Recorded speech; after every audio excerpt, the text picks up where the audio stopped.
രണ്ടാമത്തെ കുഞ്ഞിനായുള്ള കാത്തിരിപ്പിലായിരുന്നു പൊന്നുവും ഷെബിനും.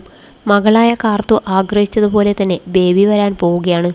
ഈ വിശേഷം അറിഞ്ഞപ്പോൾ മുതൽ അവൾ ഭയങ്കര സന്തോഷത്തിലായിരുന്നു.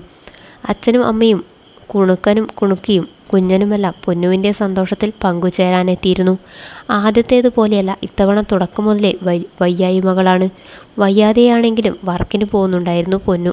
വിശേഷങ്ങളെല്ലാം വ്ലോഗിലൂടെയായി പങ്കുവയ്ക്കുന്നുണ്ടായിരുന്നു. ഇപ്പോഴിതാ കുഞ്ഞിനെ നഷ്ടമായെന്നും ഇങ്ങനെയൊരു വിധി പ്രതീക്ഷിച്ചില്ലെന്നും പറഞ്ഞാണ് പുതിയ വീഡിയോ.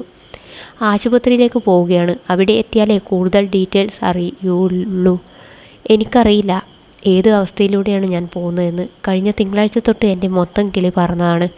എൻ്റെ ലൈഫിലേക്ക് എന്താണ് നടക്കുന്നതെന്നൊന്നും അറിയില്ല. സ്കാനിങ്ങും ചെക്കപ്പുമൊക്കെ കഴിഞ്ഞ് എല്ലാം വിശദമായി തന്നെ പറയാം. കുഞ്ഞൻ വീട്ടിലുള്ളതുകൊണ്ട് കാർത്തു അവളോടൊപ്പമാണ്. വരാൻ പറഞ്ഞു വിളിച്ചെങ്കിലും വന്നില്ല. നല്ല ടെൻഷനുണ്ടായിരുന്നെങ്കിലും എല്ലാം ഓക്കെ ആകുമെന്ന പ്രതീക്ഷ മനസ്സിലുണ്ടായിരുന്നു എന്ന് പൊന്നു പറഞ്ഞിരുന്നു തുടക്കത്തിൽ. ആശുപത്രിയിൽ നിന്ന് വന്നപ്പോൾ വീഡിയോ എടുക്കാൻ പറ്റിയ മാനസികാവസ്ഥയിലായിരുന്നില്ല. ഓക്കെ ആവുമെന്നായിരുന്നു പ്രതീക്ഷ.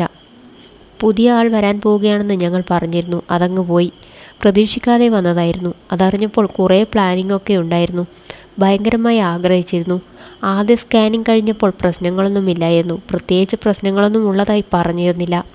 ഗർഭപാത്രത്തിൻ്റെ ഷേപ്പിന് എന്തോ വ്യത്യാസം തോന്നുന്നുണ്ടെന്നും അബോർഷനാവാതിരിക്കാൻ 3 ആഴ്ച ഇഞ്ചക്ഷൻ വെക്കാനും പറഞ്ഞിരുന്നു. അത് റെഡിയായി വന്നോളും എന്നായിരുന്നു പറഞ്ഞത്. 3 ആഴ്ച കഴിഞ്ഞ് ചെല്ലാൻ പറഞ്ഞു. കഴിഞ്ഞ ആഴ്ച പെട്ടെന്നൊരു വയറുവേദന വന്നു. എന്തോ ഭീകരമായ വേദനയായിരുന്നു. ഏട്ടാ, ഈ ഉണ്ണിയെ കിട്ടില്ലേ എന്നായിരുന്നു ഞാൻ ചിന്തിച്ചത്. ഹാർട്ട് ബീറ്റൊക്കെ കേട്ടതിനാൽ ഉണ്ണി ഓക്കെ ആയിരിക്കുമെന്നാണ് കരുതിയത്. ബ്ലീഡിങ് കണ്ടതോടെ അപ്പോൾ തന്നെ ആശുപത്രിയിലേക്ക് പോയി. സ്കാൻ ചെയ്തപ്പോൾ ഹാർട്ട് ബീറ്റ് കേൾക്കുന്നുണ്ടായിരുന്നില്ല. തുടക്കത്തിലെ അതേ വളർച്ച മാത്രമേ കാണുന്നുള്ളൂ. ഹെൽത്തിയല്ലെന്ന് തോന്നുന്നുവെന്ന് ഡോക്ടർ പറഞ്ഞിരുന്നു.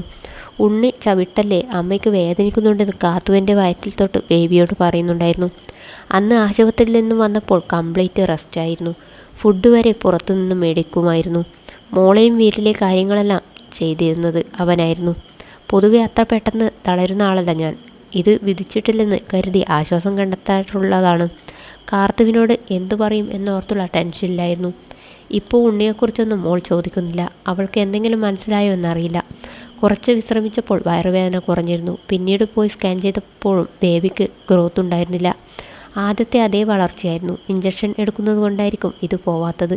ആ മരുന്നുകളൊക്കെ നമുക്ക് നിർത്താമെന്നായിരുന്നു ഡോക്ടർ പറഞ്ഞത്. സാരമില്ല, വിഷമിക്കേണ്ട. ഹെൽത്തിയായൊരു ബേബിയെ വൈകാതെ കിട്ടും. സമാനമായ അവസ്ഥയിലൂടെ കടന്നുപോയതിനെക്കുറിച്ചായിരുന്നു കമൻറ്റുകളെല്ലാം.